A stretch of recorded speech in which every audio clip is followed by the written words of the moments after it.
You ask Tiger to solve. This deals with linear equations with one unknown. The final result is x equals -5. Let's solve it step by step. Group all x terms on the left side of the equation. Subtract 2x from both sides. Group like terms. Simplify the arithmetic. Group like terms.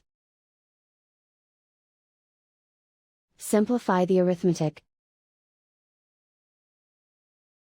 Group all constants on the right side of the equation. Add 15 to both sides. Simplify the arithmetic.